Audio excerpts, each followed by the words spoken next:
देखिए, अभी से पहले जो आप फिजिक्स का वीडियो देखे थे उसमें आपको हम बता रहे थे प्रकाश के परावर्तन के बारे में। प्रकाश के परावर्तन में आपको हम बता दिए थे पारदर्शी माध्यम और पारदर्शी माध्यम, और उसके बाद जो है निर्वात में प्रकाश चाल 3×10⁸ मीटर प्रति सेकंड होता है। आप उस वीडियो को अगर नहीं देखे हैं तो अभी जाकर के पहले वो वीडियो देख लीजिए, तब जाकर के ये देखिएगा तो आपको ज्यादा समझ में आएगा। अभी हम ऐसे तो उससे भिन्न टॉपिक पढ़ रहे हैं, उस टॉपिक का नाम है प्रकाश का अपवर्तन, और प्रकाश की अपवर्तन बहुत ही जरूरी है, इसको समझते। देखिए, जब प्रकाश पढ़ के और वहीं से लौट जाएगा तो उसको तो प्रकाश के परावर्तन कहते हैं, है ना। जैसे हम बताए थे दर्पण पर जब प्रकाश लगाते हैं तो प्रकाश क्या होता है कि मुड़ करके उधर चला जाता है ना, तो वो हो गया प्रकाश का परावर्तन। लेकिन देखिए, जब पानी में प्रकाश जाता है तो प्रकाश वापस तो कुछ आता है, लेकिन कुछ वो प्रकाश अंदर चला जाता है। पारदर्शी माध्यम में प्रकाश इस पार से उस पार हो जाना संभव है, हो जाता है। लेकिन जब इस पार से उस पार जब जाता है प्रकाश, जब सघन माध्यम से विरल माध्यम में जब प्रवेश करता है, या कोई भी एक माध्यम से दूसरे माध्यम में जब प्रवेश करता है तो प्रकाश का अपवर्तन का क्या परिभाषा होगा, तो बोलेंगे जब प्रकाश एक माध्यम से दूसरे माध्यम में प्रवेश करता है तो प्रकाश अपने पथ से मुड़ जाता है, अपने पथ से मुड़ जाता है। इसी घटना को क्या बोलेंगे, प्रकाश का अपवर्तन बोलेंगे। देखिए यहाँ पर देखिए, ये चित्र हमने दिए हैं, यहाँ देखिए चित्र, यहाँ से प्रकाश आ रहा है, इधर मान लीजिए दूसरा कुछ है, मान लीजिए पानी है या कोई दूसरा कोई मीडियम है ना, और ये दूसरा मीडियम है, ये मीडियम है कुछ नहीं है, यहाँ पे वायु है थोड़ा सा, या निर्वात समझ लीजिए, इसको बोलेंगे विरल माध्यम। जहाँ कुछ नहीं हो उसे विरल माध्यम, जहाँ कुछ हो वो सघन माध्यम। यहाँ से देखिए प्रकाश जैसे यहाँ जाए तो हल्का सा मुड़ जाएगा, और ये जो हम जो डॉट लाइन से आपको दिखाए हैं, ये चित्र देख लीजिए आप, ये डॉट लाइन से जो दिखाए हैं इसको बोलते हैं अभिलंब। इसको क्या बोलते हैं, अभिलंब। और आप जो है शायद प्रकाश के परावर्तन के वाला चित्र देखेंगे प्रकाश परावर्तन का, क्योंकि प्रकाश के परावर्तन का भी चित्र आपको आना चाहिए, प्रकाश का अपवर्तन का भी चित्र आपको आना चाहिए। अगर ये दोनों चित्र नहीं आता है तो फिर आप सही से डिफाइन नहीं कर पाइएगा, और सही से डिफाइन नहीं कर पाइएगा तो फिर आपको ये होगा, एग्जाम में क्या होता है कभी कभी दोनों दे करके एकदम चित्र द्वारा प्रदर्शित कीजिए, सभी नियमों को बताइए। प्रकाश के परावर्तन के भी नियम कितने हैं, तो 2, और प्रकाश के अपवर्तन के भी नियम कितने हैं, 2 नियम। देखिए यहाँ से इधर से जो प्रकाश जो आता है, आप बताए थे जो आता है प्रकाश उसको आपतित किरण कहते हैं, है ना। ये हो गया आपतित किरण, आपतित किरण हो गया। जो किरण इधर जा रही है प्रकाश के परावर्तन में हम उसको बोलते थे परावर्तित किरण, लेकिन यहाँ पर बोलेंगे अपवर्तित किरण। क्या बोलेंगे, अपवर्तित किरण। और जो ये बिंदु है उसको तो आपतन बिंदु कहे थे हम, उसमें भी प्रकाश के परावर्तन में भी, तो आपतन बिंदु इसको कहेंगे, है ना, आपतन बिंदु। और जो ये है वो हो गया अभिलंब।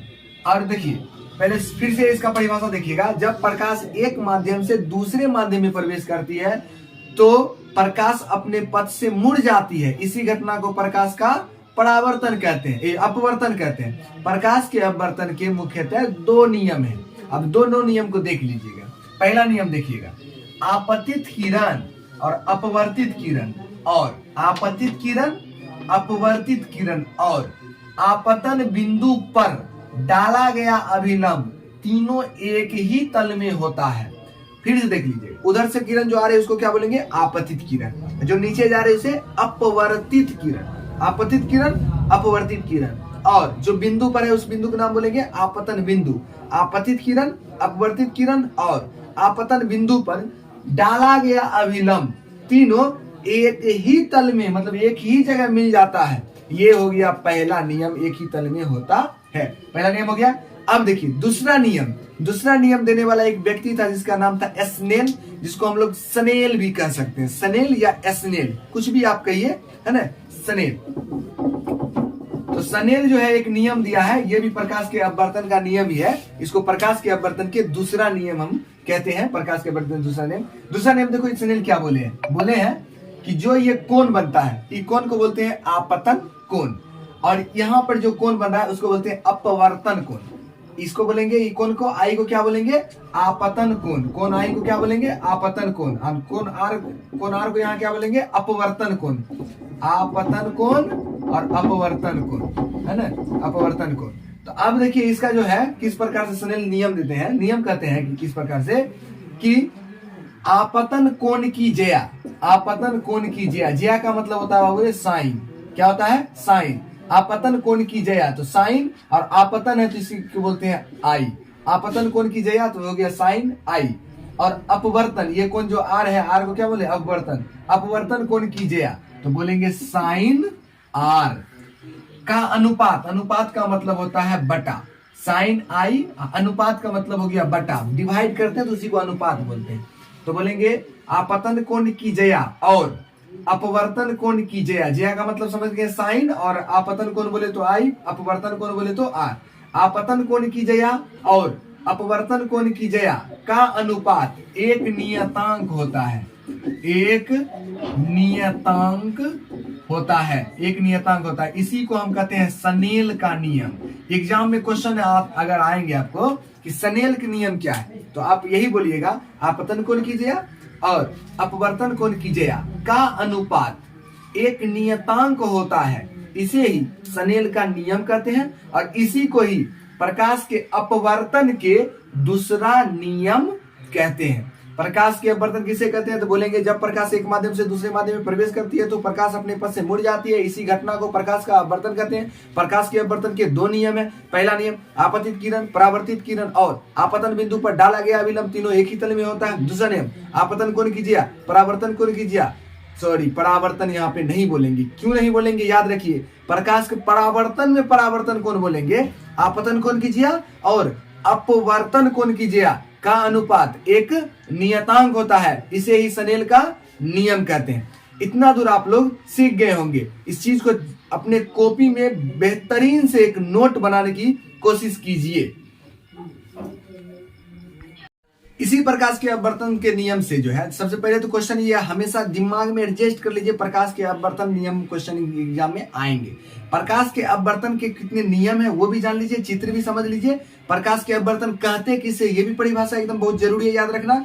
और खास करके इसमें 2-3 क्वेश्चन जो एक्स्ट्रा आते हैं, उसमें ज्यादातर 2 क्वेश्चन जो आते हैं वो क्वेश्चन आते हैं, पानी में रखा सिक्का ऊपर उठा हुआ प्रतीत होता है क्यों। जैसे पानी में आप, जैसे कि बाल्टी में पानी भर लीजिए बाल्टी में, और उसमें आप जो है एक सिक्का रख दीजिए। आप जब उस सिक्का को देखेंगे तो लगेगा क्या कि वो सिक्का थोड़ा सा ऊपर उठा हुआ, तल में जाके बैठा नहीं है, वो लग रहा है थोड़ा सा उठा हुआ, और थोड़ा आपको बड़ा भी नजर आएगा। आप देखिएगा, यही क्वेश्चन एग्जाम में रहते हैं कि क्यों ऐसा क्यों होता है। और उसके बाद फिर देखिए ये रहता है कि पानी में रखा पेंसिल मुड़ा हुआ प्रतीत होता है क्यों। देखिए यहाँ पर हम एक चित्र भी बनाए, 2 चित्र बनाए हैं, 2 चित्र से हम देखेंगे। देखिए ये सिक्का असलियत में है यहाँ पे, लेकिन ये सिक्का क्या होता है कि थोड़ा सा उठा हुआ हमको दिखाई देता है। दूर से जब देखते हैं पानी के अंदर के चीज को लगेगा वो बहुत बड़ा भी। अब मछली और के देखिएगा, गोताखोर जो है, गोताखोर कहते हैं सॉरी, मछली पकड़ने वाले मछुआरे होते हैं, उसको भी मछली पकड़ने में प्रॉब्लम हो जाता है। उसको लगता है मछली यहाँ है, असलियत में मछली वहां नहीं, लेकिन थोड़ा सा आगे इधर उधर रहता है ना। ऐसे तो पकड़ते, मछली पकड़ने वाले को तो अंदाज रहता है कहाँ है, लेकिन मछली पकड़ने वाले को भी मछली पकड़ने में दिक्कत होता है। ये भी एग्जाम में क्वेश्चन रहता है, मछुआरे को मछली पकड़ने में प्रॉब्लम जो होता है, दिक्कतें का सामना कर, परेशानी होता है क्यों। तो वजह क्या कि पानी का जो कोई भी चीज पानी में जो रखा रहता है उसका वास्तविक कहाँ है ना, वह मतलब हम लोग जो देख पाते हैं वो आभासी देख पाते हैं, वो मतलब कि वो पूरा वास्तविक वही बिंदु पर रहे ऐसा फिक्स नहीं रहता है। इसलिए हम पकड़ते हैं, यहाँ पकड़ा जाता है, समझ में, यहाँ पकड़ते हैं, चीज यहाँ पर है ही नहीं, दूसरा जगह पर रहता है। उसी प्रकार देखिए हम दूर से जैसे इसको देखेंगे तो पानी में असलियत में सिक्का तो नीचे के तल में है, लेकिन दूर से देखेंगे तो पानी लगेगा कुछ सिक्का कुछ मोटा भी है, कुछ बड़ा भी है और ऊपर है, उससे कुछ उठा हुआ प्रतीत होगा। ये भी एक क्वेश्चन हो गया।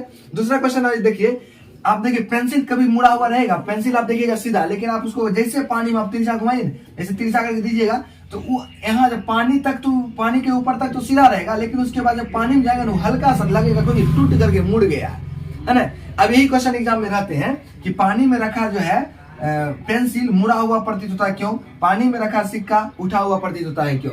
अब इसका आंसर कैसे देंगे, बोलेंगे देखिए, पानी में रखा हुआ सिक्का ऊपर उठा प्रतीत होता है क्योंकि, है ना, क्यों होता है तो वही है, होता है क्योंकि पानी में रखा हुआ सिक्का ऊपर उठा प्रतीत होता है क्योंकि हम जानते हैं कि जब प्रकाश एक माध्यम से दूसरी माध्यम में प्रवेश करती है तो प्रकाश अपने पथ से मुड़ जाती है, और इसी घटना को प्रकाश का अपवर्तन कहते हैं। और यही प्रकाश के अपवर्तन के कारण ही पानी में रखा हुआ सिक्का ऊपर उठा प्रतीत होता है।